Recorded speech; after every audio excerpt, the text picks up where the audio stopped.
Bismillahirrahmanirrahim. Assalamualaikum warahmatullahi wabarakatuh. Innal hamdalillah nahmaduhu wa nasta'inuhu wa nastaghfiruh wa na'udzu billahi min shururi anfusina wa min sayyiati a'malina. May yahdihillahu fala mudilla lahu wa may yudlil fala hadiya lahu. Asyhadu an la ilaha illallah wa asyhadu anna Muhammadan 'abduhu wa rasuluhu, amma ba'd. Saya menggunakan pengurusi. Ada pengurusi ya. Ahli jawatan kuasa surau PPP. Seterusnya hadirin hadirat rahimakumullah taala semua. Apa khabar semua? Sihat? Alhamdulillah. Tamu-tamu sekali, marilah sama-sama kita mensyukuri nikmat Allah Subhanahu wa taala, terutamanya dia mempertemukan kita pada malam ni. Baik, alhamdulillah tuan-tuan, hari ini kita berada pada 26 Rejab. Kita berada di minggu-minggu yang terakhir pada bulan Rejab. Jadi bulan Rejab ni tuan-tuan, Allah Subhanahu wa taala ada rakamkan dalam Al-Quran. Allah Taala sebut, inna iddatash syuhuri 'indallahi 12 syahra fi kitabillah. Sesungguhnya bilangan bulan-bulan di sisi Allah ada 12 bulan dalam ketetapan Allah, fi kitabillah, dalam ketetapan Allah. Yauma khalaqas samawati wal ardh, hari dia ciptakan langit-langit dan bumi. Yakni apabila dia cipta, mula-mula ciptakan langit-langit dan bumi, dia dah tetapkan setahun ada 12 bulan.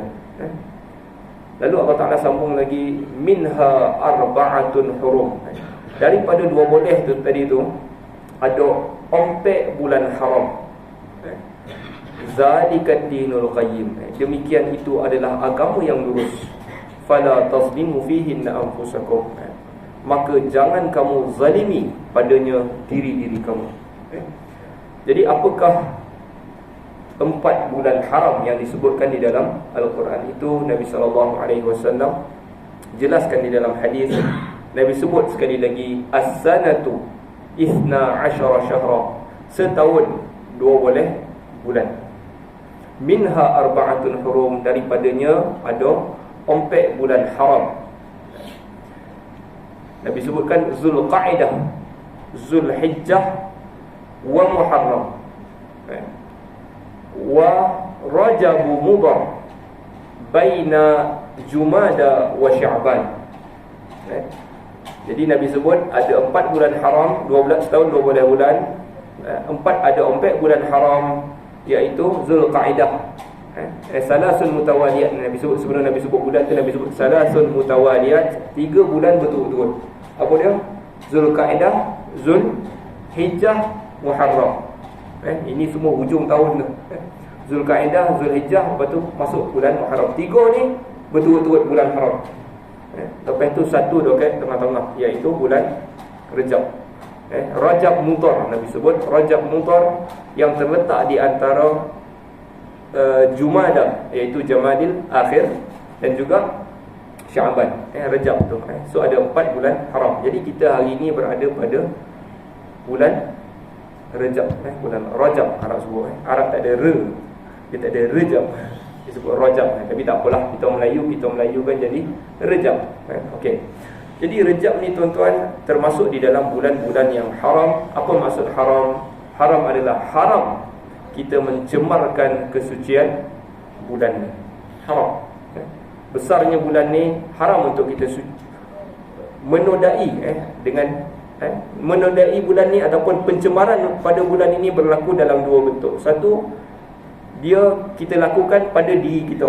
Kita sendiri buat benda haram, benda-benda yang berdosa, lalu kita cemarkan bulan ni. Dan yang keduanya, kita lakukan di peringkat masyarakat. Kita contohnya kita anjurkan program-program yang tak sepatutnya kita anjurkan, dan dia yang boleh merosakkan masyarakat. Contohnya kita buat konsert dangdut konsert dangdut pada bulan Rejab. Ini mencemarkan bulan haram. Salah satu cara orang mencemarkan bulan haram. Konsert dangdut konsert apa-apalah. Konsert ni nyanyi boleh, tak nyanyi boleh. Tapi bila buat konsert, apa jadi dalam konsert tu? Dia bercampur, dia bergaul, dia jadi budak-budak jadi rusak kan. Ada masuk dadah dalam tu. Itulah konsep. Sebab tu benda-benda macam ni jangan anjurlah kahwin. Tapi kalau nak anjur benar, jangan elakkan pada kita merosakkan kesucian bulan haram. Jadi itu adalah antara bentuk-bentuk yang boleh kita elakkan. Jadi masyarakat Arab, tuan-tuan, apabila Allah Ta'ala tadi sebut, Allah bagi tahu ada 12 bulan, ada 4 bulan haram, Allah kata jangan kamu zalimi padanya diri kamu. Lalu masyarakat Arab ni, tuan-tuan, pengetahuan tentang bulan haram ni sebelum Nabi datang lagi, dia orang dah tahu bulan haram, jangan buat masalah, jangan rosakkan kesucian bulan ni. Lalu apa yang mereka bersepakat untuk tidak lakukan? Benda yang paling besar sekali merosakkan masyarakat ni. Apa benda yang, kalau konsert tu pun dah rosak kan, ada satu benda yang lebih besar daripada konsert. Apa benda yang masyarakat Arab sepakat tak buat? Berperang. Sebab menumpahkan darah lebih teruk daripada konsert tadi tu. Konsert ke pesta ke, tumpahkan darah orang. Sebab bila perang ada orang mati, bila perang ada orang kehilangan bapaknya, ada orang kehilangan suaminya, ada orang hilang harta dia. Bila perang hilang habis semua kan, harta tak ada, keluarga mati, ada cedera. Yang ni lebih merosakkan bulan haram. Jadi masyarakat Arab sebelum daripada Nabi SAW tidak berperang lah, tuan-tuan. Jadi dia orang dah tahu dah bulan-bulan ini bulan yang dibesarkan tak berperang. Jadi kita pun samalah, tuan-tuan. Jangan kita lakukan apa-apa benda yang boleh merosakkan kesucian bulan ni. Kalau tuan-tuan ingat tadi saya sebut, dalam hadis Nabi sebut ada 3 yang berturut-turut. Apa dia? Zulqa'dah, Zulhijjah, Muharram. Lepas tu Rejab tu Nabi sebut apa? Rajab Mudhar. Tuan-tuan ingat apa dia? Nabi tak sebut hanya Rejab ataupun Rajab, Nabi sebut Rajab Mudhar. Apa itu Mudhar? Mudhar adalah satu kabilah Arab. Mudhar ni kalau kita trace balik ke atas tu, dia ada kaitan juga dengan Nabi SAW. Okey, Mudhar adalah satu kabilah yang sangat menjaga kehormatan bulan Rejab, bulan-bulan haram, yang terutamanya bulan Rejab.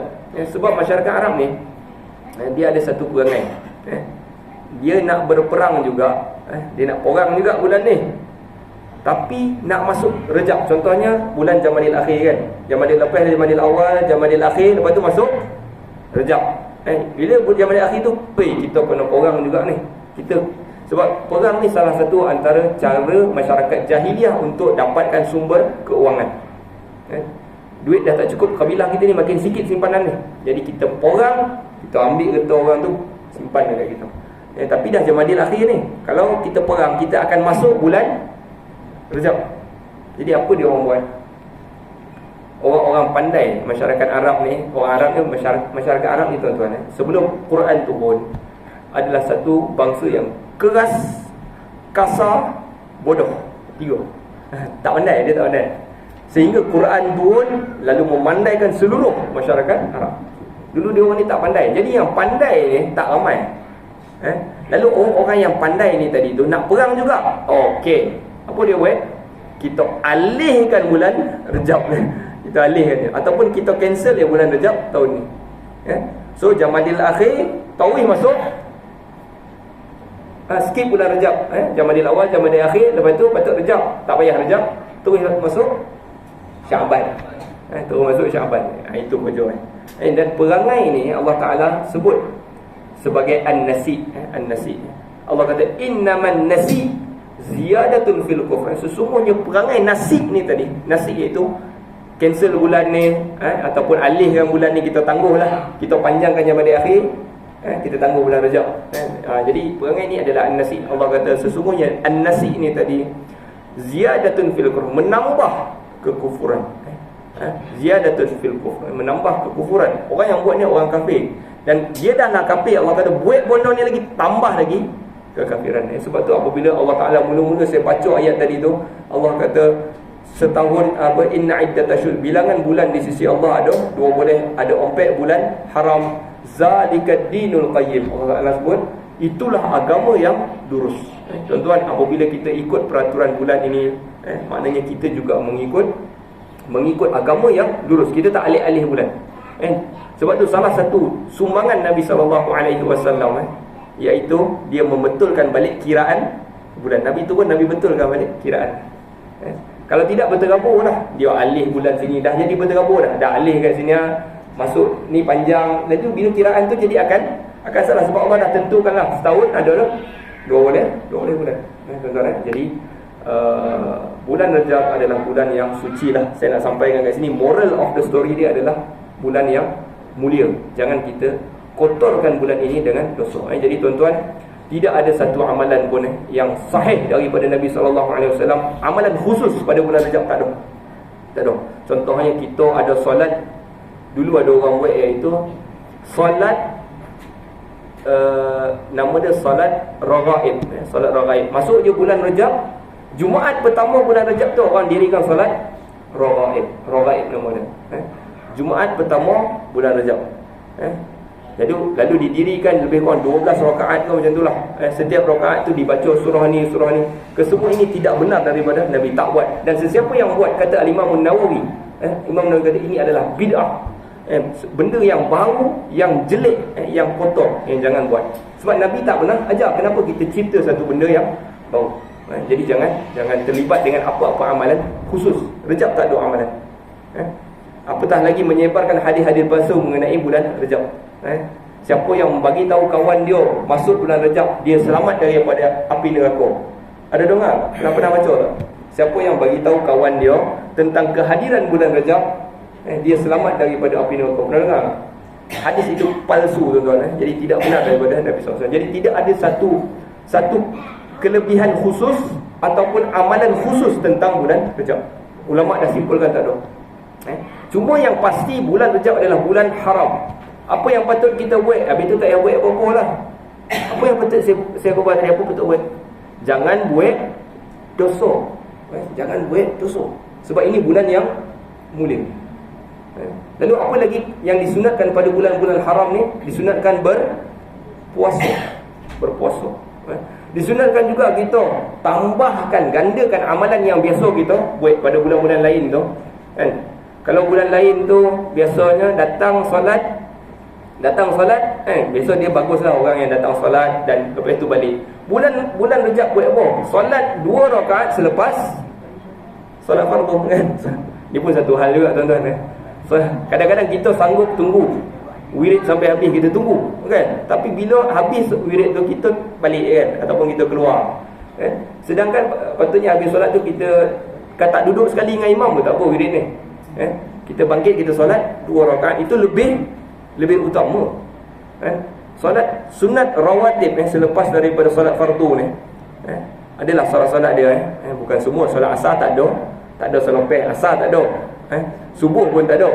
Okey. Tapi selain daripada tu, solat-solat sunat itu dituntut di dalam agama. Jadi apa yang kita nak buat, kita hanya gandakan sahaja, tuan-tuan. Jadi nak sebut juga solat sunat rawatib ni, Nabi SAW sebut, man hafaza ala 12 rakaat, sesiapa yang menjaga 12 rakaat, 12 rakaat, bunyi ala 12 hafaza ala 12 rakaat, siapa yang memelihara 12 rakaat, Allah binakan dengan solat-solat dia solat tadi tu baitan fil jannah, sebuah rumah, ataupun orang terjemah sebagai sebuah istana, istana mahligai, baitan fil jannah, di syurga, dengan solat-solat dia tadi tu. Jadi memelihara solat rawatib lebih utama pun daripada tunggu sampai habis doa ke apa ke, nak bagi tahu. Tapi nak tunggu bagus. Al-Imam Syafi'i kata bagus tunggu, duduk sekali dengan imam bagus, tetapi mendirikan solat selepas itu lebih utama. Okey, tuan-tuan. Okey, jadi itu antara benda-benda yang boleh kita lakukan pada bulan Rajab. Saya lupa nak cerita Rajab Mudhar tadi, kan? Rajab Mudhar tak habis cerita dia, dah masuk pondok lain. Rajab Mudhar tadi tu, semua masyarakat Arab buat perangai tadi, nasib tadi tu, alih-alih bulan, kecuali kabilah Mudhar. Sebab tu Nabi kata ada satu kabilah yang sangat pelihara bulan Rajab, iaitu Mudhar. Sebab tu Nabi sandarkan nama bulan Rajab Mudhar.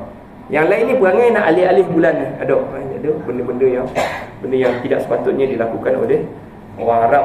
Lalu Nabi SAW betulkan ianya. Okey.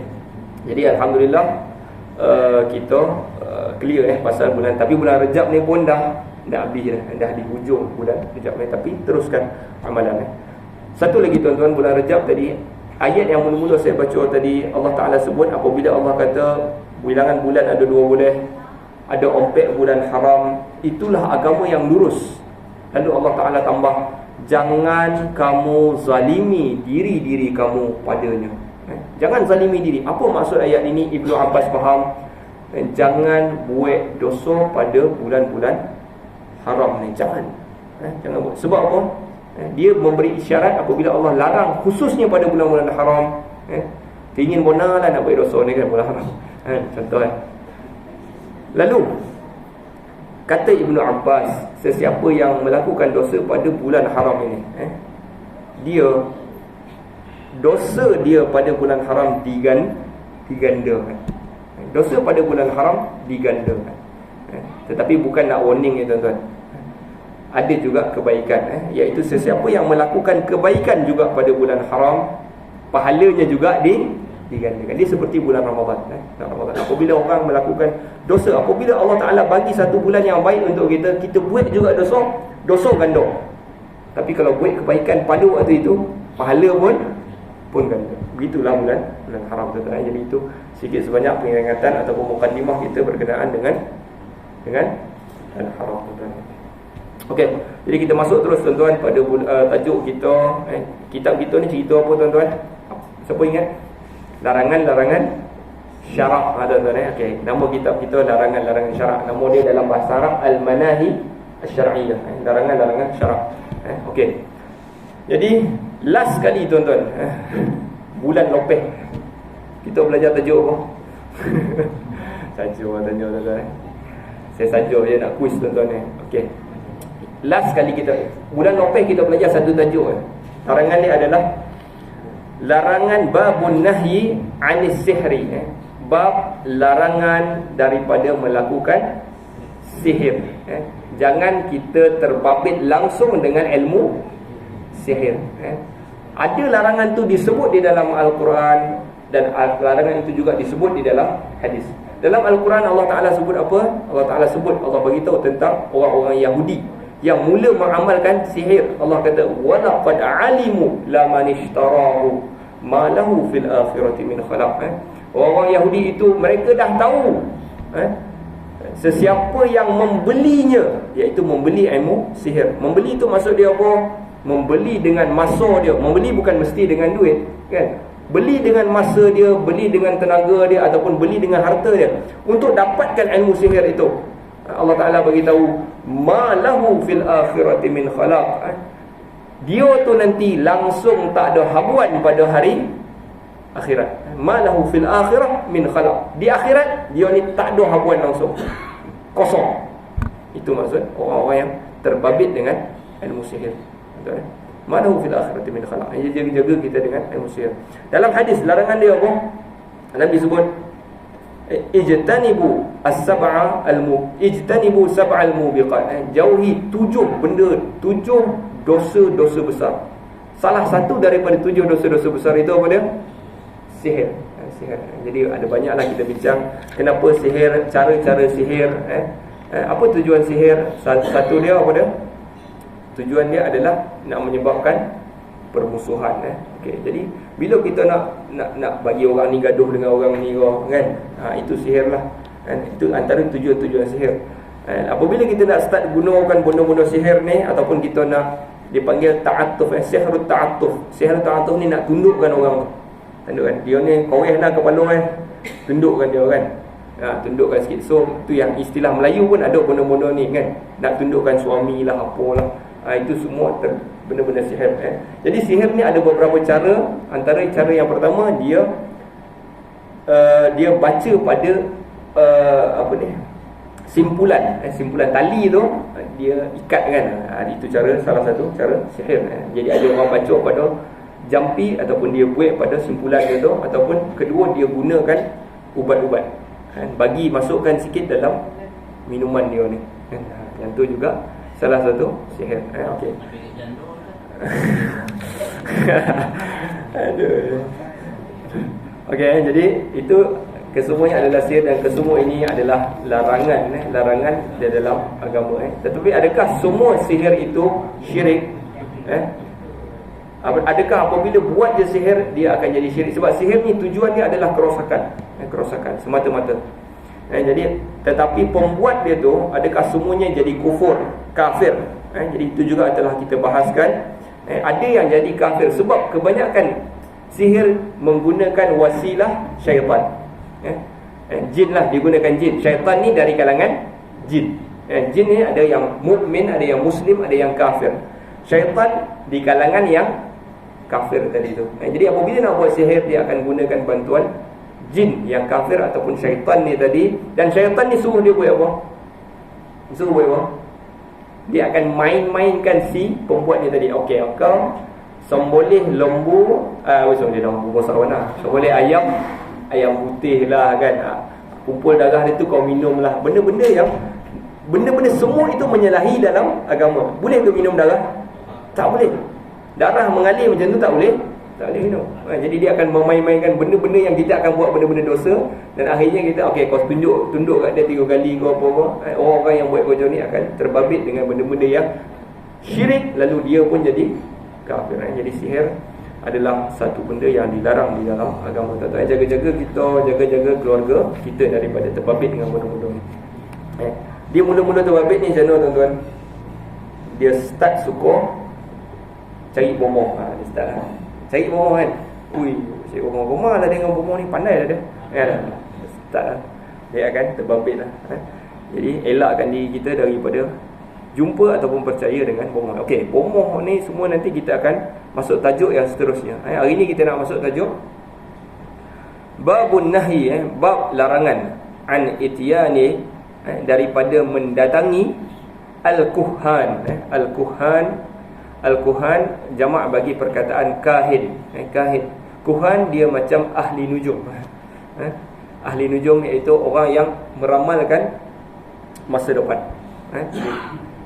Okey, jadi banyak cara orang meramal ni tuan-tuan. Dia tambah-tambah negara-negara yang maju pun banyak benda ni.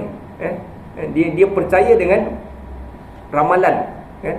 Nabi dalam buku ni kata bab larangan daripada mendatangi kuhan, orang-orang yang macam meramalkan masa depan ni. Kuhan. Tengok tangan kau, ni esok banyak anak ni. Mana dia tahu kan? Mana dia tahu? Tak ada, bohong dia. Bohong. Ni esok ni kayu kan, tengok tangan ni macam ni. Kita tengok tangan, kita belum tengok kau lahir bulan apa. Kau bintang, budak-budak sekarang ni lagi lah, kau bintang apa kan? Bintang apa? Capri lah, bintang-bintang zodiak tu kan, Scorpio lah. Kau bintang orang-orang macam ni. Itu semua ramalan yang bohong tuan-tuan. Ini semua termasuk di dalam amalan kuhan ni tadi. Tak ada kaitan pun. Okey, itu kuhan. Wal arrafin, larangan datang kepada orang-orang yang meramal masa depan. Wal arrafin, arraf ni juga ada orang kata arraf ni maksud dia macam kuhan tadi, kuhan sama. Ada yang kata arraf ni orang yang tengok masa belakang. Tengok masa belakang. Yang tadi nampak masa depan, yang tadi nampak masa belakang. Nampak macam mana? Siapa curi barang kau? Yang curi barang kau ni orang dia Cina kan. Yang tu. Okey. Arraf. Boleh ke? Kita nak tengok ni larangan dia, tak boleh. Sebab apa? Nantilah kita bacalah sebab apa. Okey, wa tasdiqihim, dan membenarkan mereka. Tak apalah, saya takut saya tertinggal kan, saya terlupa. Sebab apa tak boleh? Tak boleh percaya dia orang ni. Sebab mereka juga menggunakan jin sama. Dan jin ni lebih senang. Yang tahu masa ke belakang ni lebih senang daripada tahu masa depan. Lebih senang. Setiap daripada kita ini ada satu jin yang dipanggil qarin. Setiap kita ada qarin yang memang ikut kita setiap masa, dan dia tahu kita 100%. Jadi bomoh ni tuan-tuan. Bomoh lah kita katakan. Kat sini bomoh lah, kita tak tahulah, ada orang panggil nama lain. Jadi dia hanya perlukan jin dia tu, jin pergi jumpa qarin kita ni tadi. Kan? Dia hanya perlu tanya beberapa soalan. Jadi dia bagi tahu 2-3 benda yang betul tentang diri kita, lalu dia tuduh orang lain yang tak buat. Sebab tu tuan-tuan kalau kata, ada apa? Sebab tu adik-beradik bergaduh kan. Adik-beradik bergaduh sebab apa? Sebab bomoh ni je kerja lah kan. Bomoh ni kerja. Ni bukan orang lain, ni bukan orang jauh dah ni kan. Itu bohong. Dia bohong. Dalam berita betul dia tu, dia akan tambah jin yang datang. Begitu juga jin-jin yang mendengar khabar daripada langit ni tuan-tuan. Dia khabar, dia dapat berita daripada langit, dia akan bawa turun satu je berita betul, dia akan tambah 99 lagi bohong. Satu je dia akan bagi tahu dekat bomoh dia tadi tu 100 bodoh, tapi satu betul, 99 bohong. Bohong lah. Dia akan bohong, dia akan buatkan orang gaduh ke apa. Itulah hujum. Ni panggil syaitan. Ni semua syaitan. Syaitan yang tu syaitan jin, yang ni syaitan manusia, bomoh ni. Ni arrafin. Okey, Nabi SAW, kita terus kepada hadis tuan-tuan. An ba'di azwajin Nabi SAW, daripada sebahagian isteri-isteri Nabi SAW, anin Nabi SAW, daripada Nabi SAW qal, bahawa Nabi SAW bersabda. Hadis ni diriwayatkan al-Imam Muslim. Man ata arrafan, sesiapa yang mendatangi arraf. Tadi arraf sama ada yang tahu masa depan ataupun masa belakang. Kalau ikut ta'arif saya tadi, arraf ni orang yang tahu masa belakang. Siapa yang jumpa arraf, fasa'alahu an syai', lalu dia tanya arraf ni tadi tentang sesuatu, lam tuqbal lahu salatun, tidak diterima salatnya 40 yauman, 40 hari. Arraf. Okey. Hadis yang kedua, an Abi Hurairah, daripada Abi Hurairah radhiyallahu anhu, anin Nabi sallallahu alaihi wasallam qala, daripada Nabi sallallahu alaihi wasallam bersabda, man ata kahinan, sesiapa yang mendatangi kahin. Kahin ni tadi kuhan tadi tu, yang ramal masa depan. Siapa yang jumpa dengan kahin, fasaddaqahu bima yaqul, lalu membenarkan apa yang dia cakap. Kau ni esok kan kayo, kahwin 3. Woi, saya memang percaya dengan dia tu. Saya akan berusaha ke arah itu, contohnya kan. Kita yakin betul dengan dia. Tapi kata datang jumpa kau percaya pula, fasaddaqahu, lalu membenarkan apa yang dia cakap. Faqad kafara bima unzila ala Muhammad, sesungguhnya dia telah kufur, terhadap apa yang diturunkan ke atas Muhammad sallallahu alaihi wasallam. Yang ini dia telah kufur atas ajaran yang dibawa oleh Nabi. Dia ajar Quran, ajar syahadah, semua ini dia telah kufur sebab dia percaya benda yang salah daripada Nabi sallallahu alaihi wasallam, daripada Allah, berbeza dengan apa yang Allah Taala ajar. Okey. Okey, jadi kita dah takrifkan tentang kuhan dan juga arraf. Okey, satu permasalahan, adakah orang-orang yang mengkaji cuaca, mengkaji cuaca, ramalan cuaca, adakah dia meramal masa depan? Kan sebab ramalan kaji cuaca dia tak adalah turun malam ni, sekarang ni malam, ramal malam, tak adalah ramal sekarang, dia akan ramal esok lah kan. Esok akan hujan. Adakah orang-orang ni termasuk di dalam arraf, orang yang meramal masa depan? Okey. Jadi orang yang kaji cuaca, dia tidak termasuk di dalam arraf. Sebab arraf ni dia kaji itu berdasarkan maklumat curi daripada langit dan juga tambahan bohong tadi. Semua tu tipu-tipu lah. Semua itu hanyalah rekaan yang macam logik lah kan. Okey, tetapi orang yang kaji cuaca, ramal cuaca, ia berdasarkan umurun hissiyah, benda-benda yang boleh dinampak melalui panca indera. Panca indera, contohnya apabila orang kaji cuaca, dia akan tengok langit malam ni ataupun angin, macam mana keadaan angin malam ni. Jadi benda-benda itu ada kaitan. Ada yang hissiyah, maknanya kita boleh tahu melalui panca indera, mata kita, telinga, semua benda kita boleh. Jadi itu terkeluar daripada arraf ataupun kuhan tadi, meramal masa depan. Okey, jadi kita nak pergi terus kepada persoalan. Okey, apa hukum kalau kita dogil juga pergi tanya juga, jumpa bomoh tadi tu, jumpa bomoh nak juga tanya dia. Jadi para ulama membahagikan kepada 4 bahagian. Ada 4 jenis orang yang datang berjumpa dengan bomoh, tetapi bukan semua mereka kufur, bukan semua mereka ditolak solatnya. Okey. Orang yang pertama, ayyas'alahu su'alan mujarradan, fa hadha haram. Orang yang saja nak tanya, nak dengar pendapat dia. Jumpa bomoh, nak dengarlah pendapat dia ni tadi kan. Tuan bomoh apa agak-agak saya buat kenduri minggu depan ni macam mana agak kan? Okey ke? Saja nak tanya, nak dengar pendapat dia. Yang ni haram. Yang ni jangan buat sebab dia adalah dia terkait dengan hadis Nabi tadi, sesiapa yang datang jumpa dengan arraf ni tadi ataupun kahin ni tadi. Jadi tidak boleh.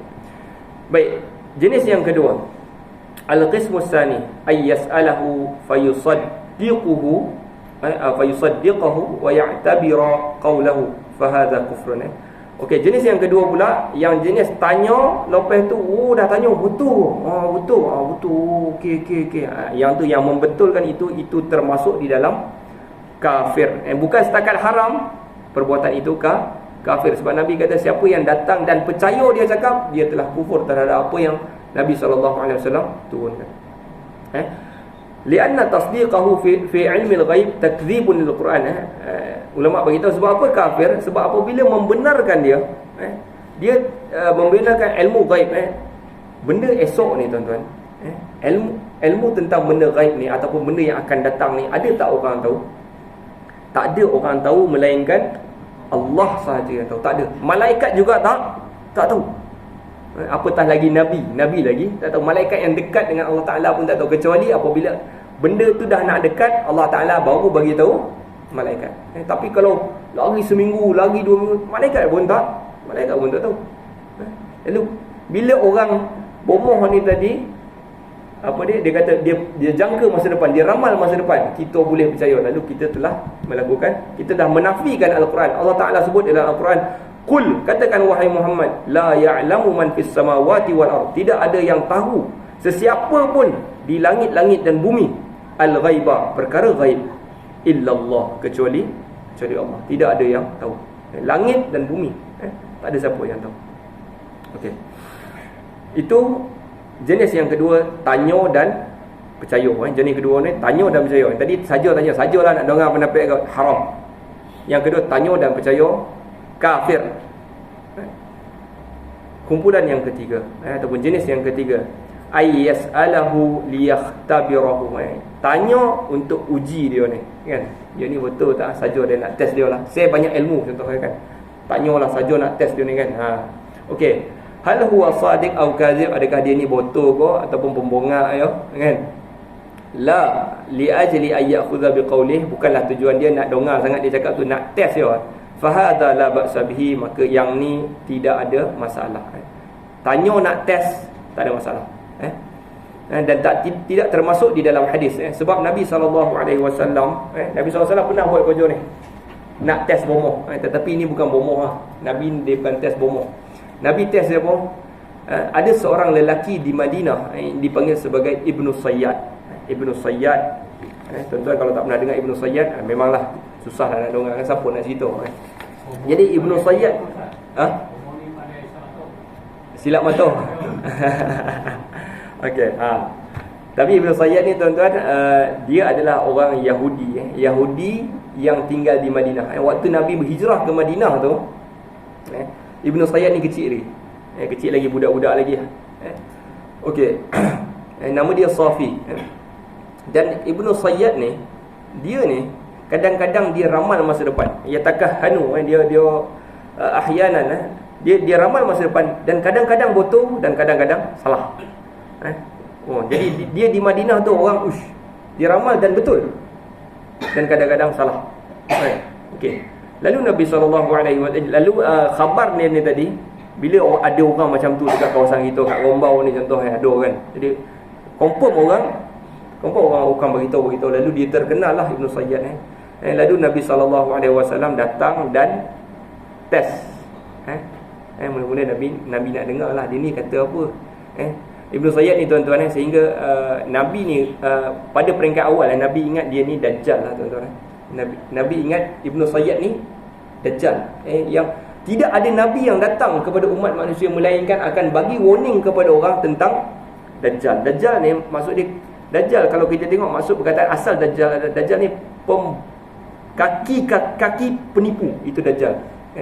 Itu Dajjal. So dia akan tipu manusia untuk ikut dia. Tinggalkan Allah, tinggalkan agama ni, ikut.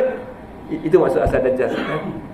Jadi Jadi dia akan buat benda-benda, dia akan pergi masa depan, dia akan bunuh orang, hidupkan balik. Jadi orang akan percaya dia itu adalah Tuhan. Jadi Ibn Sayyad ni macam tu lah. Dari sisi dia ada satu kemahiran, iaitu boleh ramal masa depan. Lalu Nabi SAW dalam hadis, kita tengok sikit, kita baca sikitlah hadis tentang Ibn Sayyad ni. Nabi SAW dia datang dengan Umar. Waktu tu Ibn Sayyad berada di dalam kumpulan budak-budak kecil. Dia main dengan budak-budak lah. Lalu Nabi SAW, dia tak perasan Nabi datang, sehinggalah Nabi tepuk sikit dia. Daraban Nabi SAW biyadihi, Nabi tepuk sikit tangan dia.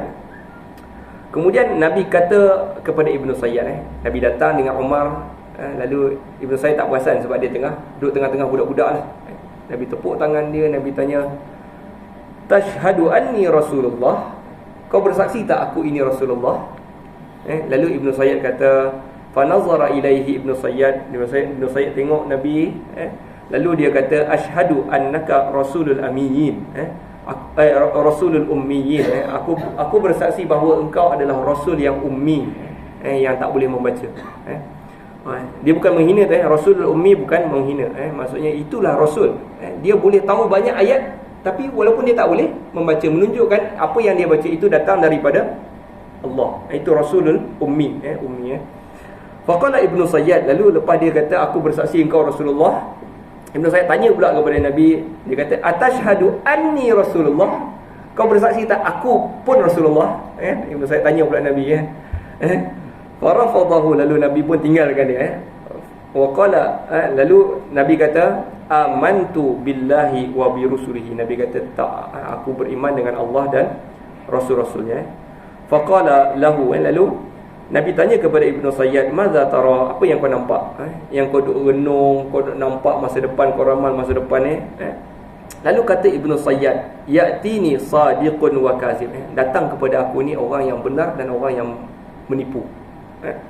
Faqala Nabi SAW, lalu Nabi SAW kata kepada Ibn Sayyad, khullita alaikal amru, engkau ni berceramuk kepada orang ni. Dalam kepala kau ni bercampur-campur lah. Kau jak betul, kau jak salah. Summa qala lahu Nabi SAW, kemudian Ibn Sayyad kata kepada Nabi, inni qad khaba'tu laka khabi'an, sesungguhnya aku ini ada sembunyikan kepada engkau satu benda. Aku ada rahsiakan kepada daripada engkau ni wahai Rasulullah satu benda. Faqala Ibn Sayyad, benda itu adalah huwa duh, ia adalah duh. Duh tu apa? Duh adalah peristiwa ad-dukhan, iaitu berasap. Berasap pada hari kiamat. Sebelum berlakunya terjadinya kiamat, bumi ini akan penuh dengan ad-dukhan, asap, ad-duh. Jadi Ibn Sayyad ni tak ada siapa beritahu benda ni. Memang ada pengkhabaran yang bagi tahu kepada dia. Sehingga Nabi SAW ingatkan dia, mula-mula ingat dia ni Dajjal. Tapi kita dah balik kepada topik tadi, boleh tak nak tanya dan nak test orang tu? Boleh tak? Tanya sebab nak test orang tu? Boleh. Sebab Nabi pun buat, Nabi test Ibn Sayyad ni tadi. Okey. Balik dan soalan yang jenis yang keempat, orang yang jumpa bomoh, ayyasalahu liyuzhira ajzahu, yang jumpa bomoh dan nak bongkarkan kelemahan bomoh ni. Nak bongkarkan dia, saja tanya dia depan orang supaya dia tak boleh jawab. Nak bongkarkan pembohongan bomoh ni. Yang ni boleh tak? Yang ni juga yang ni boleh. Wa hadza matlub, ini benda yang dituntut. Waqad yakunu wajiban, dan kadang-kadang benda ini jadi wajib. Apabila kita ada satu kelebihan untuk bongkarkan kesesatan, kebohongan orang, benda ini wajib dibuat. Dan saya ingat zaman ni mungkin yang bongkarkan, maksudnya kesesatan ni banyak benda lah selain daripada benda ni kan. Contohnya kesesatan agama kan. Siapa yang boleh bongkarkan kesesatan Kristian lagi hari ni selain daripada Zakir Naik? Ada tak? Ramai kan. Tapi yang orang kena Zakir Naik. Jadi dulu, tuan-tuan kenal siapa dulu? Sebelum, siapa tuan guru Zakir Naik? Tuan guru kepada Zakir Naik ni siapa? Ahmad Didat. Yang ni pun sama. Jadi kadang-kadang apabila kita nak bongkarkan kesalahan orang, kesesatan orang, tuan-tuan, yang boleh menyebabkan orang lain ikut-ikut ni, kita wajib lakukan. Termasuklah juga dengan apa yang kita bincangkan tadi tentang bomoh. Okey, jadi kita nak bincang sikit dah masuk belum kan? Sikit kan. Yakhdimu al-insi fi umuri limaslahatil insi yakhdimu. Okey, kenapa dia bincang annaji yakhdimu al-insi fi umuri wa yastakhdimu al-jinn ya'tuna bi khabar as-sama' wa yudhifuna ilayhi min al-kadhibi wa yudhifuna khidmat al-jinn sayyidan muharrama ala kulli hal baniya. Okey, kenapa jin ni dia nak bantu sangat bomoh ni tadi dia bincangkan sikit dekat sini. Jin ni kadang-kadang dia menjadi khadam, dia tolong manusia tu tadi, bomoh tu tadi, untuk kebaikan manusia tu tadi. Okey. Dan kadang-kadang dia bantu supaya manusia itu tadi patuh kepada dia dan tinggalkan ajaran agama. Dan inilah kebanyakan orang yang ada jin, iaitu di kalangan bomoh ni yang ada jin. Dia konon-konon ada jin yang bantu dia, tetapi jin ni sebenarnya membawa dia kepada kesesatan. Botol kadang-kadang kalau jumpa bomoh tu, kadang botol dia khabar kan, tuan-tuan kan. Jadi kita dah khabar tadi, macam mana dia tahu? Kalau tentang kita macam mana dia tahu? Dia hanya perlukan apa nama yang ikut kita ni? Qarin. Qarin dia perlu tahu qarin tu je. Dan benda ni senang. Apa dia buat semalam? Oh, dia buat ni. Dia bagi tahu 1, 2 pondok botol, yang lain tu dia bohong lah. Sebenarnya yang letak kunci tu kan, orang yang duduk meja dokek dengan kau dalam dekat tempat kerja tu. Dia start lah tu. Dia nak lagukan orang. Jadi tuan-tuan, saya tak ada apa lah aku nak. Kalau tidak kita masuk tajuk baru ni, tak payahlah kot. Tak sampai kot. So wallahu ta'ala alam. Ada soalan tuan-tuan? Berkenaan jadi tajuk ni betul. Kita dah bunuh dia orang ni. Perlu kita minta maaf kepada dia. Kalau kita dah bunuh, perlu kita tak? Bunuh lah, dulu saya. Oh, bunuh. Kan? Jadi masalah tu saya dah bunuh anak dia sendiri. Jadi perlu saya minta maaf kepada keluarga dia. Jangan tak tahu ataupun tak tahu. Kalau kesalahan, maksudnya kalau kita pernah, maksudnya sesiapa lah tuan-tuan, semua orang, maknanya apabila kita terbabit dengan apa-apa kesalahan yang berkaitan, kalau kita zalimi dia, wajib untuk kita minta maaf kepada dia. Dan sekiranya perlu bayar kepada apa-apa ke atas kerosakan yang kita lakukan, kita bayar. Itu cara untuk kita pertama. Apabila kita nak baiki dosa ni tuan-tuan, pertama sekali kalau ia babitkan manusia, kita kena selesai dulu dengan orang tu. Kalau orang tu tak ada, waris dia, kita selesaikan dengan waris dia. Dan kemudian barulah taubat kita Allah Ta'ala terima. Apabila kalau kita hanya bertaubat, kita masih lagi ada benda-benda ni. Semua orang, apa sahaja dosa kita tuan-tuan. Ini terbuka lah kepada semua orang. Wallahu a'lam. Cara saya minta maaf tu, boleh kan atas surat minta maaf tu, bahawa saya membuat salah pada akak ni tadi kata, saya minta maaf lah dengan akhirat. Atas surat kita tak ada lah, tak salah minta maaf tu. Boleh ke terima tu? Okey, wasilah untuk kita minta maaf ni macam-macam. Wasilah tu cara. Maknanya cara tu apa sahaja cara, tetapi tujuan dia tadi, hadaf di akhir dia tadi sampai tak? Kau surat tu angin tiup hilang kan, tak jadi dah kan. Dia tak boleh macam tu. Dia mesti apa pun cara kita, dia mesti sampai. Maksudnya sampailah. WhatsApp kau, tulis surat kau, telefon cakap kau, apa sahaja sampai. Dan kita berniat untuk gantikan balik kalau ada apa-apa kerugian terhadap perbuatan kita tadi tu, yang boleh merosakkan orang lah. Tetapi kalau hanya kita pernah percaya bomoh, hanya dulu kan percaya, betul lah bomoh ni, ataupun kita tanya dia ramal masa depan kita, yang tu kesalahan tu dengan siapa? Dengan siapa kesalahan tu? Dengan Allah. Jadi yang tu taubat dengan Allah macam mana? Salat 2 rakaat itu je. Bangkit salat 2 rakaat.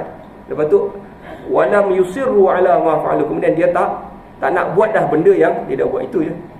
Yang jangan buat. Wallahu ta'ala alam tuan-tuan. Jadi saya ingat dah masuk dah kot.